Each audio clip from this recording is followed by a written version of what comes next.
Before the NBA season started, the LA Clippers were considered the deepest team in the league. And with many changes throughout the season and the season having unfolded, can you still say that the Clippers were the deepest team in the league?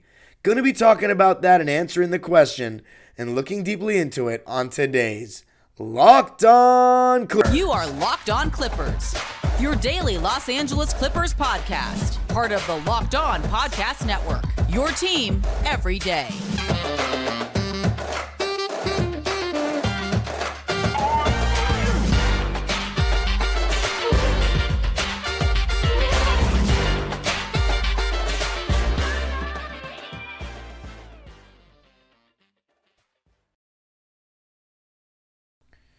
Yes, sir. You are locking in with the Clips. Thank you for making Locked On Clippers the first listen of your day, your team every day. I'm your host, Darian Vaziri, and going into my 19th season as a Clipper fan this fall. You can also follow me on Twitter and Instagram at DimeDropperPod and subscribe to my own YouTube channel, Dime Dropper, for even more Clipper, NBA, and LA sports content. And you got to subscribe to Locked On Clippers. It's free and available on all your favorite podcasting platforms, but also available on YouTube.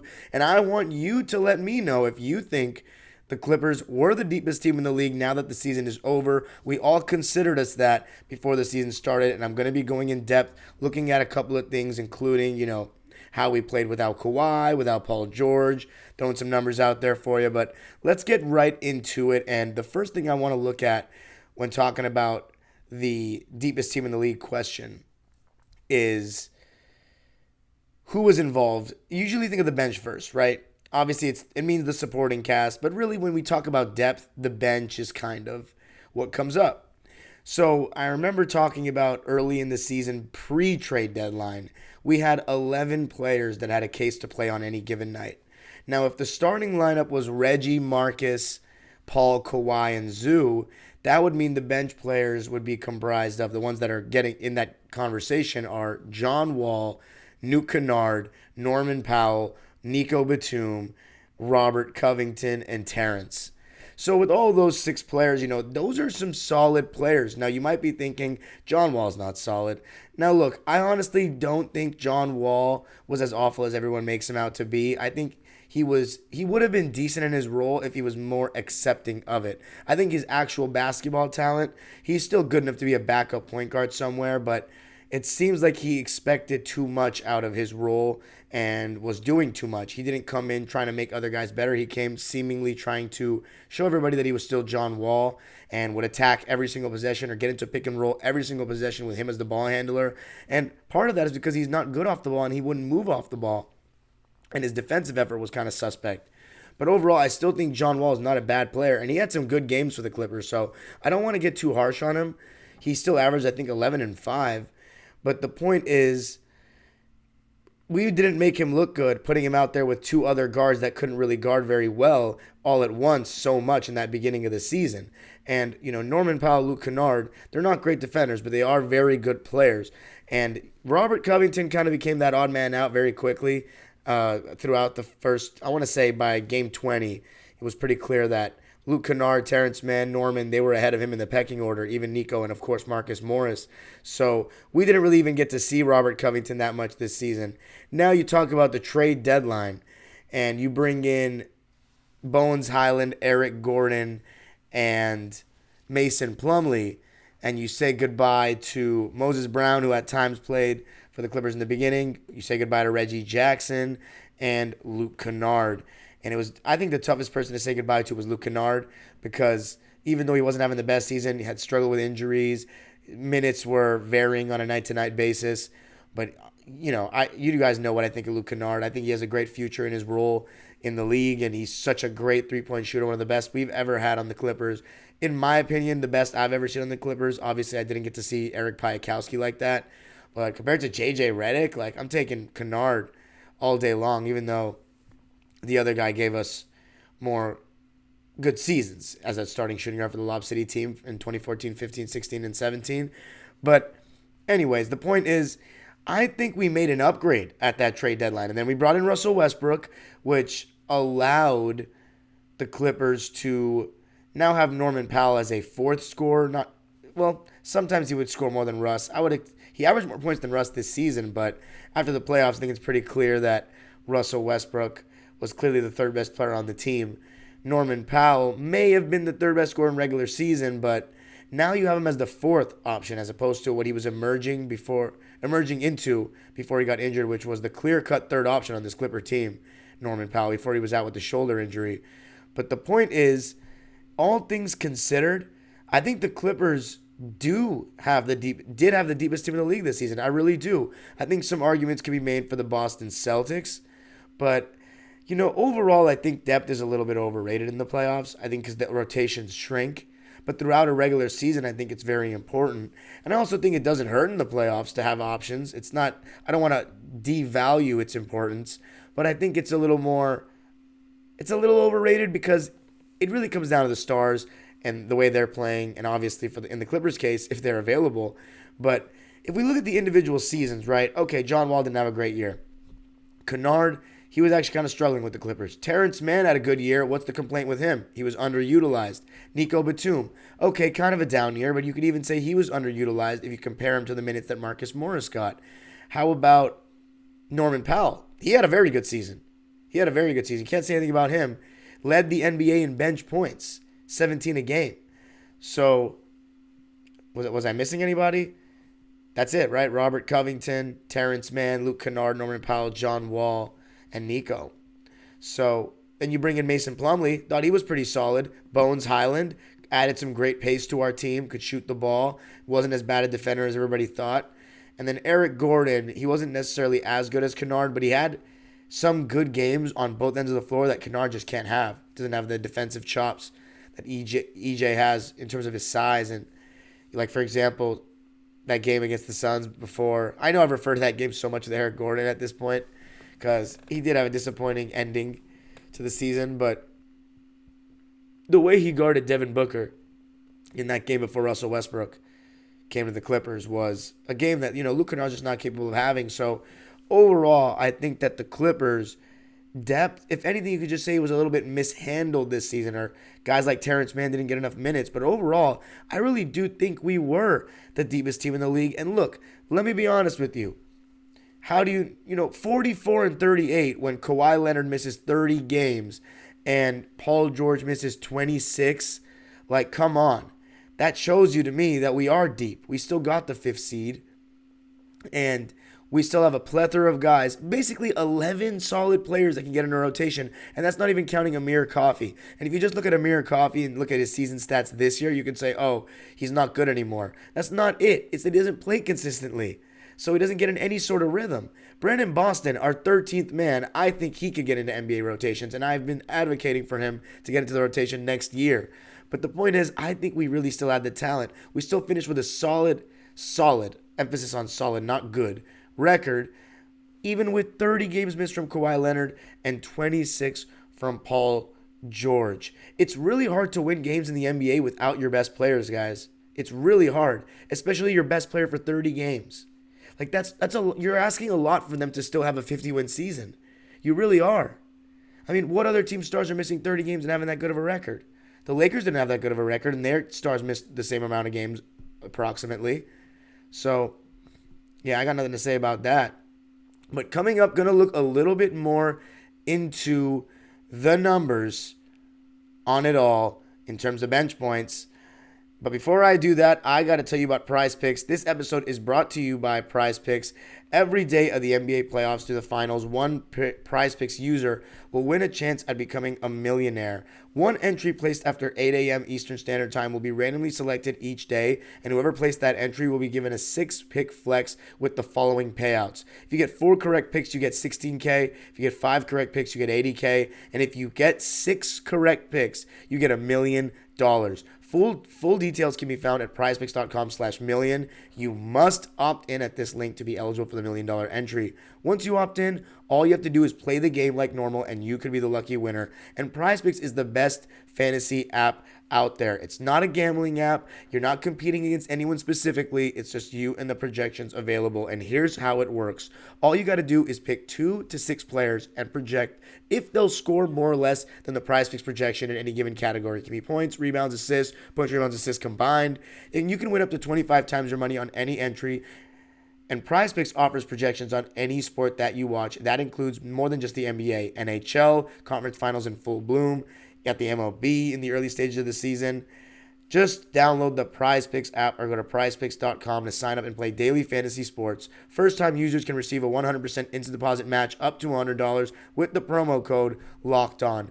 If you deposit $100, PrizePicks will give you $100. If you deposit $50, PrizePicks will give you $50. Don't forget to enter the promo code LOCKEDON at sign up for an instant deposit match up to $100. This episode is brought to you by PrizePicks. PrizePicks is the best daily fantasy entry app around. Let's get into some of the numbers. So this season, the Clippers, and this is another reason why my point is to back my point up of the Clippers still had the deepest team in the league, is, and by the way, Miami Heat, if you want to say they're the deepest team in the league, this was not normal throughout the regular season. In fact, the reason why they didn't have as good of a record as you might think is because these role players like Caleb Martin, Duncan Robinson, Gabe Vincent, all these guys that are playing so well in the playoffs, they were playing all right, I believe, in the regular season, but inconsistently. They weren't like this. So the Clippers supporting cast, to back my point up, they were third in the league in bench points behind the Pacers and the Spurs, two non-play-in teams. One that was tanking that probably had guys in and out of the starting lineup, and then the Pacers, who began tanking a little bit later into the season. So the Clippers were the first playoff team there that were leading, in the mix. Third highest in the league, first playoff team. I think that backs my point up, and mainly that's because of Norman Powell, but we got production off our bench. We had a deep team, and that's even with it being underutilized when it comes to certain guys.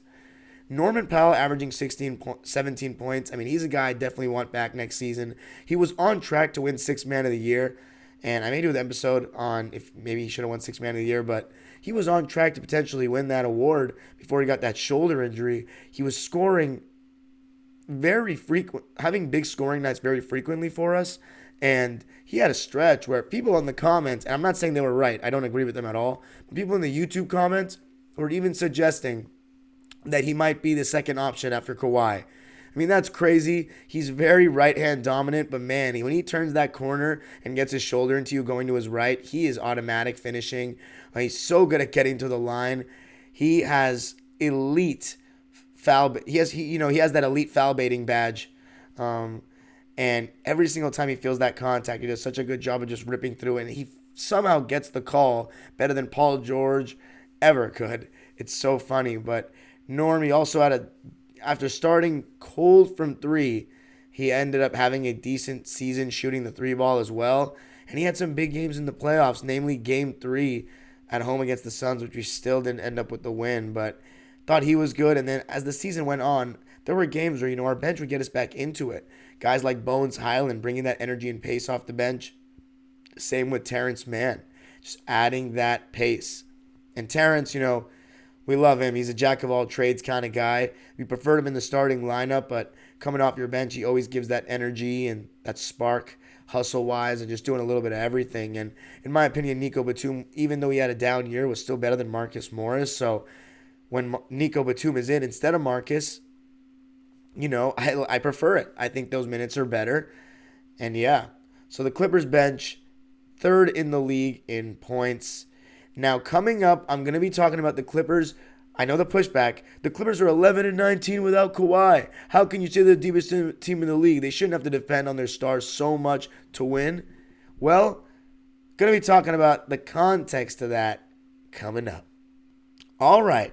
So to close out, let's talk about some context to the Clippers are 11-19 without Kawhi. Now, I don't think that a team should be expected to have a 500 or above record without your best player. I don't think that that's a thing.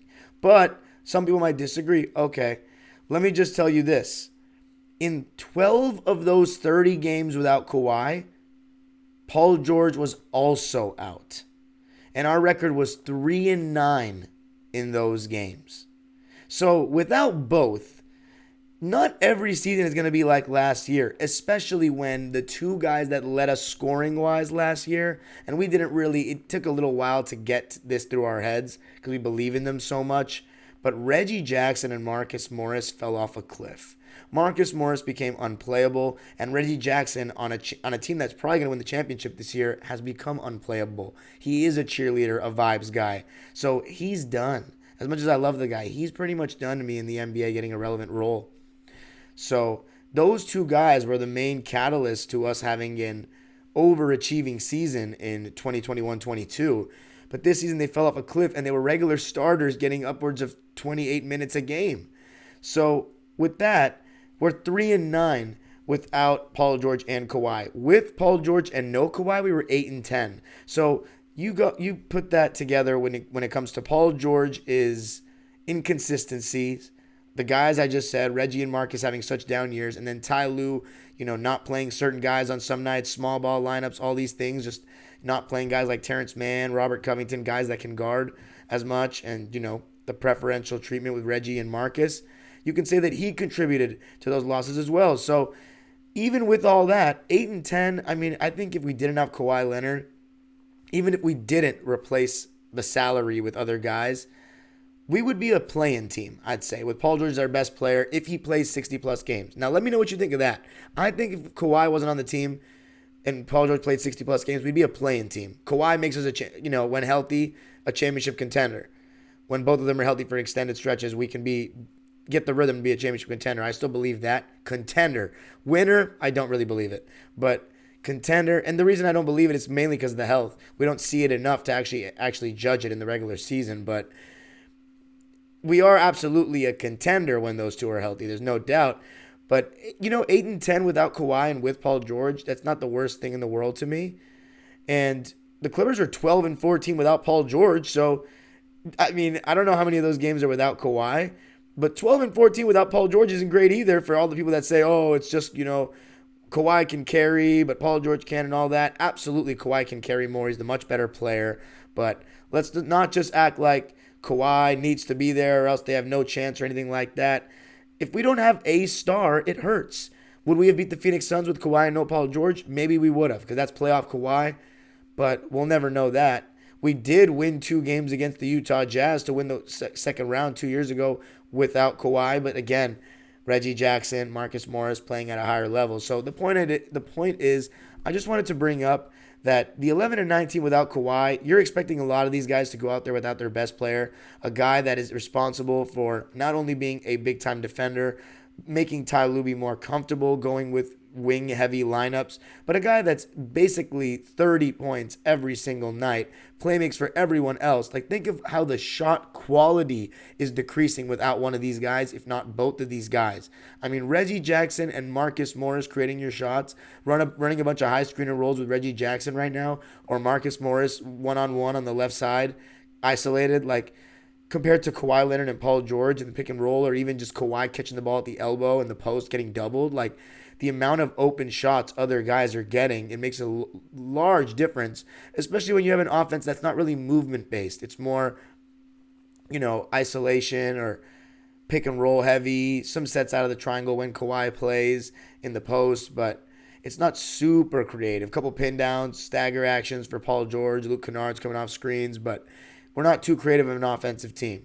Even though I do think Ty Lue is a better offensive mind than Glenn Rivers, but that's not really saying too much. So again, I want to repeat, 11-19 without Kawhi, sure, but 12 of those games out of the 30 were played without Paul George as well. We were 3-9 in those games, 8-10 with Paul, no Kawhi, and 12-14 overall without Paul George in the season. So I do think the Clippers are still the deepest team in the league. I think if anything, they were too deep, and that hurt us. I think you can make a case for Boston. I would like to hear the other cases, but we were too deep in the end. It made Ty Lue's job tough, and he didn't really know who to play. And in my opinion, looking at it in hindsight, and throughout the season, I expressed my opinion on it, but he didn't play the right guys, mainly Terrence Mann and the overutilization of Reggie and Marcus. But Norman Powell led the Clippers led everybody in bench scoring, and the Clippers third in bench scoring. So I do think that's also part of my argument that I think is, makes sense. We did get points off the bench. I have no problem with our bench. Our stars aren't healthy enough. And I do have a problem with Terrence Mann not playing enough. But, hey, we've talked about that a lot, right? But thanks so much for joining me. Let me know what you think in the comments. Make sure to subscribe and hit the notification bell so you know every single time that we post a video. But Let me know what you think. Were we the deepest team in the league? What did you think of the points I made? What do you think we'd be without Kawhi? Do you think we'd also be a play-in team if Paul George played 60-plus games and we didn't have Kawhi? I'd say around 9th or 10th seed, maybe 8. But you let me know. The age-old proverb continues. Go Clippers.